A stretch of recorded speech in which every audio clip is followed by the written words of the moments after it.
Hello, everyone. Thanks for checking out this episode of Really Dicey. This is Manny, and I'm here with. Hi, I'm Logan Bonner. I am the Pathfinder lead designer at Paizo Inc. In working on all the big books full of rules in the rulebook line. Mm. But today we're going to talk about Book of the Dead for Pathfinder Second Edition. I know sometimes in Pathfinder 2E, some of the books have been they're kind of like some of them are like an updated version of previous books from the first edition line, but this one is its own thing. Am I correct? The only thing maybe closest to it was Book of the Damned, but that dealt more with demons, I believe, right? Yeah, that's right. We had like the closest thing in 1E is probably like horror adventures when given how the final book is constructed. But we really kind of wanted to do the books a little bit differently this time around and didn't want to kind of make people feel like they were buying the same book just, so many years later. So we used the old titles for some of the first books because we wanted to say like, oh, this is the core of the game. You want the core rulebook, you want the advanced player's guide and the bestiaries. And then after that, I was like, okay, what kind of weird books could we make? What kind of fun things could we do with it? And one of the big drives behind that was making books that had a little more like stuff to read, rather than like because the old ones were pretty rules dense, and we wanted to kind of make it a little more of like a cohesive experience where you're getting a little bit of everything. You're not just sitting down to read your book of rules, but you're getting some fun story and stuff. You're getting some really cool inspiration for your characters too, or for your campaign. So tell us about Book of the Dead. It's a book of in five sections: prayers for the living, hymns for the dead, the grim crypt, lands of the dead, and march of the dead. Right. Yeah. So this is the book that's all about undead. So pretty much everything in this book is undead themed. Every creature in the book is either undead or can become undead, and the character options are either for fighting undead or becoming undead, or doing necromancy and controlling a skeleton army, that kind of stuff. So this is like our first kind of like, this is hitting on one very specific theme that crosses like player and GM boundaries, because we've done other ones that were on a theme like Guns and Gears is all firearm and mechanical themed, but it's pretty much more on the player side. And there's some setting stuff, but not a lot of like GM tools. And this one is like, because it's undead, right? That's a huge monster category. So it's got a bunch of monsters that the GM can use, or that undead summoners can summon. So that was kind of like the purpose of it was, what's the theme first? The theme is undead, and then what can we put in here that's gonna give undead a really cool place for your game? And so it's all stems out of that. Okay. So let's talk first about a little bit about the settings in Golarion. Mm. I think setting when it comes to horror is very important. I mean, if I say the name Transylvania already, Right. We get these images of old, like, movies of Dracula or werewolves or things like that. Even in local towns, cemeteries might have their own lore depending where you are. So what does this book have planned when it comes to settings, particularly? So one of the cool things is we have so many kind of undead centric places in the world.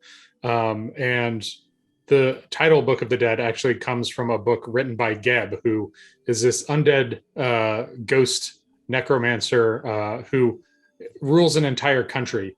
And he had in canon had written a book called Book of the Dead. So this is like words coming straight from him. So that's like the tightest introduction of the setting into the book, is that it's literally written by the ruler of a country.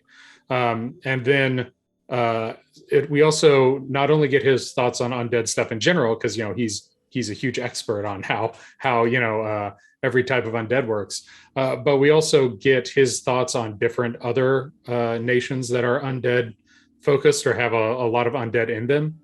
And you kind of get like a nice summary of what different undead centered locations are in Golarion. Now, in the World Guide, which if anyone has to pick that up, you really should. It's a really great guide into the settings in Golarion.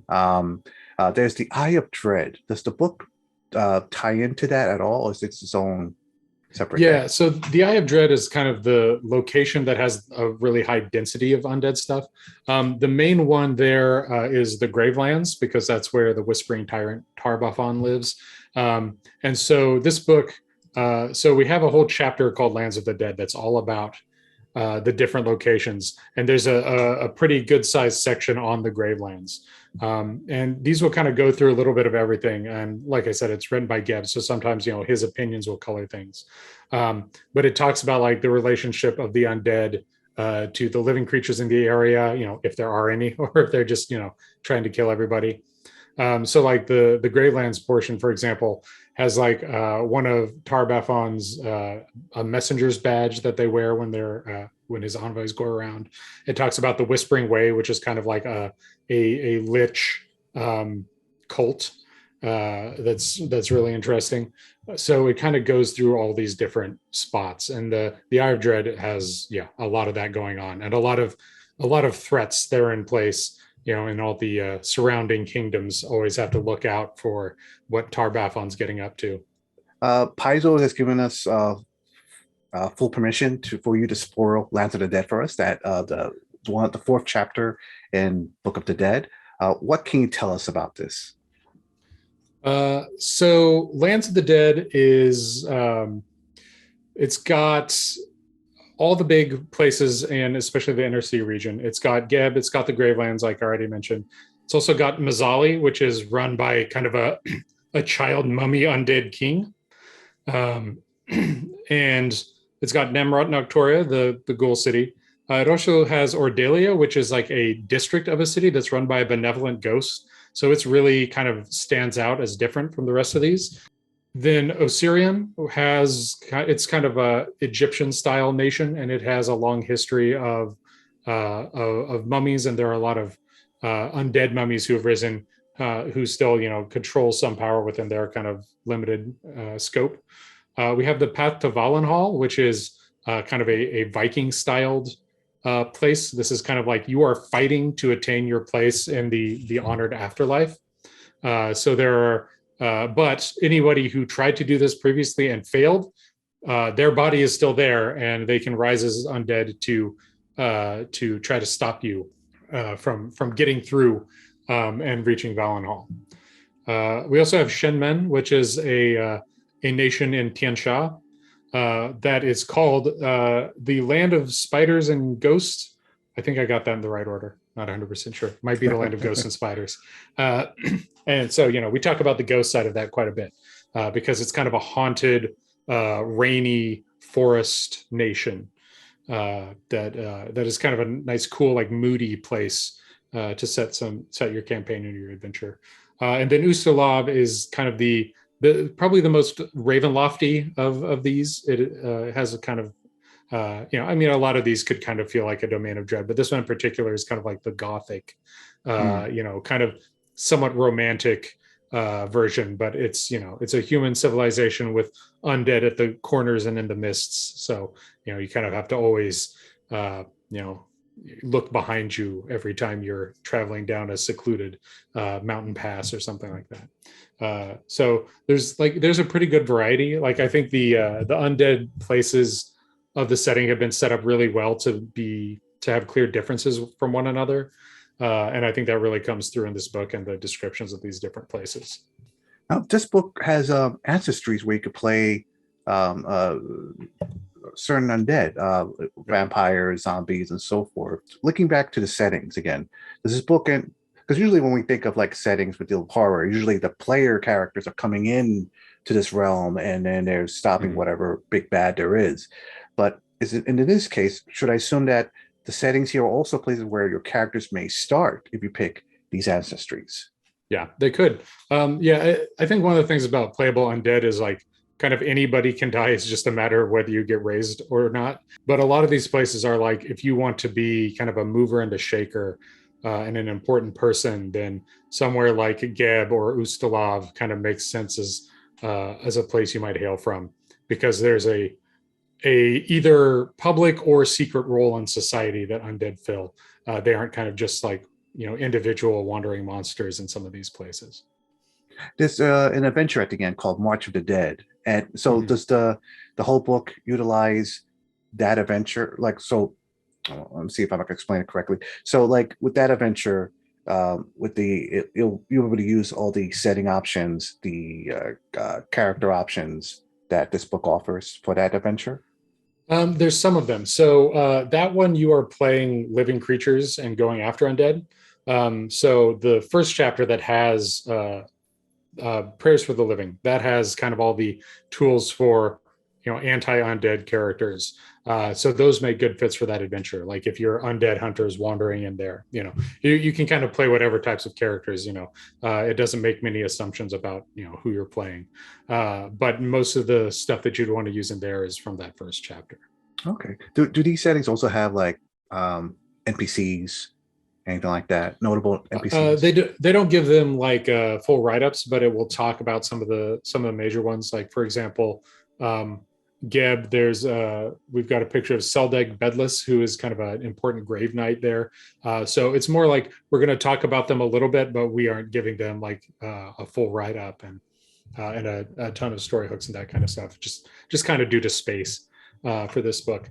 But we tried to kind of give you like enough to kind of get that kernel and then run with it and as you build out a campaign. Okay. Is there anything else about the book? Like, is there like magic spells, magic items? Yeah, there's definitely some magic items. The especially in the like section on hunting the dead, there's a decent selection of magic items in there. A lot of the spells we kind of already covered in Secrets of Magic in particular. There's a lot of kind of undead themed stuff in there, and some cool new ways to like summon undead creatures and that sort of thing. So a lot of that was already taken care of. So it's more focused on items in this book. Yeah. Uh, what can you share with me about the art direction in this book? So the art direction, one of the cool things that we got to do with this book is that we have an in-house artist, Kent Hamilton, who has this is one of the first rulebook line books where he's been able to do a lot of concept art for it. I believe he did some of the Automaton and Guns and Gears, but for this one, there was a lot of like building out Geb as a place, because we had a couple different Geb themed products coming up. So he did a lot of like the design of Geb himself, of what the locations in Geb look like, what the people of Geb look like. And you can see on the cover of Book of the Dead, there is kind of like a royal court with Geb in the center and a lot of kind of dressed up undead standing around him. And that's kind of based on Kent's ideas for this. And then we sent those to Wayne Reynolds to do the cover, and he put his own spin on it. So that's been one of the really neat things about this book, is we kind of get that concept art early on, and it really let us make things feel really specific and give a unique look to these places. We've also continued our trend of doing some cool page presentations. So like in this one, the page treatment kind of looks like a ancient catacomb or something. It's got marble sculptures and skulls in this background, and banners and like funereal flowers. So it's a pretty cool looking theme throughout the book. Going back to the Lands of the Dead again, what is the range of levels that can happen? Like if I wanted to start at level 1, are there enough settings to start off that way? Or if I want to start mid-range, I could have to do a different setting. How were you able to organize that?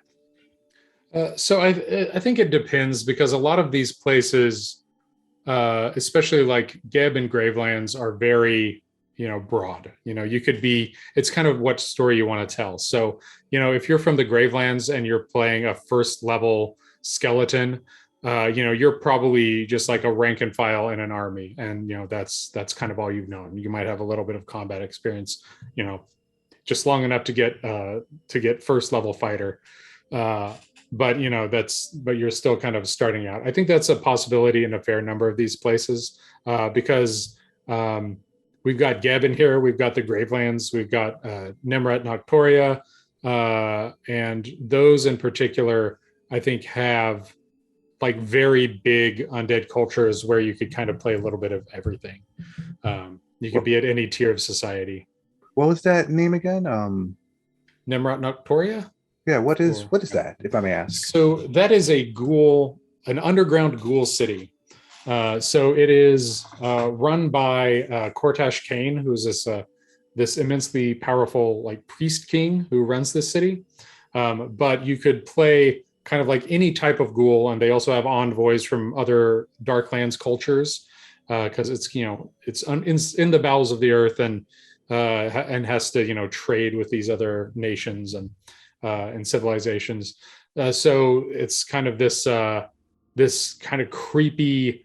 It's not as prominent as like Geb or the Gravelands up on the surface, but it's kind of this sophisticated city that has its fingers in all the affairs of the Darklands all around them. Adventure paths. Usually, when a new book comes out, I've noticed that there's usually an adventure path associated with it in some way. Is there anything like that for coming out for these books to keep an eye on, or is there stuff already that I can just attach to this? This is actually one of the tightest collaborations we've done with an adventure path, because there is an adventure path set in Geb that I worked a lot with Ron Lundeen to kind of narrow down, the specifics of different things that we're presenting in both books. So it's like, okay, is your adventure path going to this city? Okay, then we need to know these certain details and make sure they're consistent throughout them. So there's a full adventure path that is set in Geb. I'm not sure what the release dates are in comparison, because there's also been some delays with global shipping and production and that sort of thing. So I can't say exactly for sure which one's coming out exactly when, just because I don't have those dates right at hand right now. But yeah, if you've got Book of the Dead, you can use all the tools in it to jump right into that adventure path.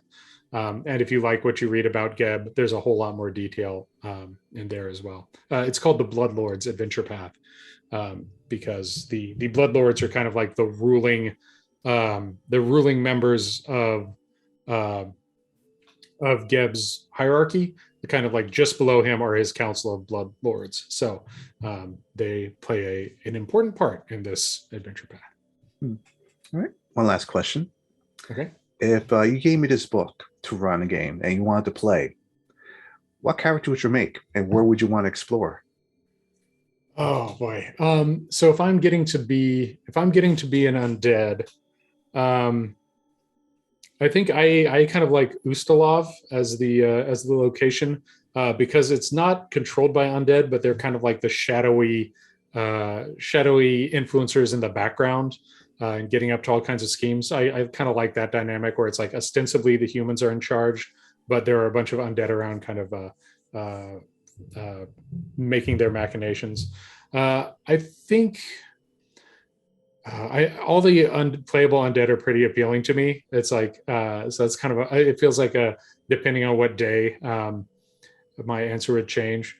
But I think if I were picking right now, I would probably go with a mummy, and kind of be a little kind of crustier and shambling around. That sounds pretty fun. Awesome. Well, thank you so much for taking the time to talk about this book. I'm really excited, and I can't wait to read this myself. And to our viewers out there, thank you for watching, and stay safe, get your shots, and we'll see you later. Have a good day, everyone.